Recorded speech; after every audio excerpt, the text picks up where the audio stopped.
Network మార్కెటింగ్లో చాలామంది అనుకునే విషయం ఏంటంటే సక్సెస్ కావాలంటే మంచి కంపెనీ కావాలి, మంచి ప్రోడక్ట్ కావాలి, మంచి ప్లాన్ కావాలి.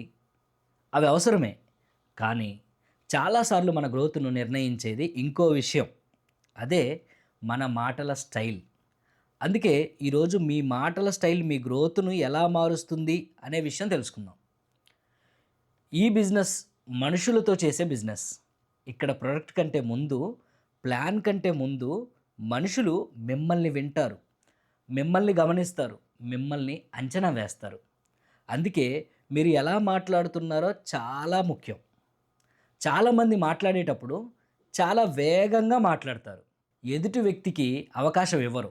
లేదా తాము చెప్పాలనుకున్నదంతా ఒకేసారి చెప్పేయాలని చూస్తారు. దాంతో కనెక్షన్ కంటే కన్‌ఫ్యూజన్ ఎక్కువవుతుంది.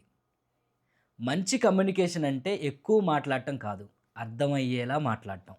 రెండో విషయం, మీ మాటల్లో నమ్మకం ఉండాలి కానీ అతిశయోక్తి ఉండకూడదు.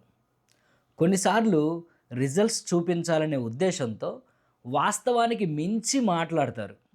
అది తాత్కాలికంగా ఆకట్టుకోవచ్చు కానీ దీర్ఘకాలంలో నమ్మకాన్ని దెబ్బతీస్తుంది. అందుకే నిజాయితీగా మాట్లాడండి. తెలిసింది చెప్పండి, తెలియనిది నేర్చుకొని చెప్పండి. అది లీడర్ లక్షణం. మూడో విషయం, మాట్లాడే ముందు వినడం నేర్చుకోండి.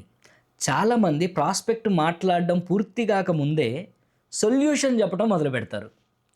కానీ ఎదుటి వ్యక్తి అవసరం ఏంటో తెలియకుండా సరైనటువంటి సమాధానం చెప్పలేము. అందుకే ఎక్కువ వినండి, తర్వాత మాట్లాడండి. ఇంకో విషయం, మీ మాటల్లో గౌరవం ఉండాలి.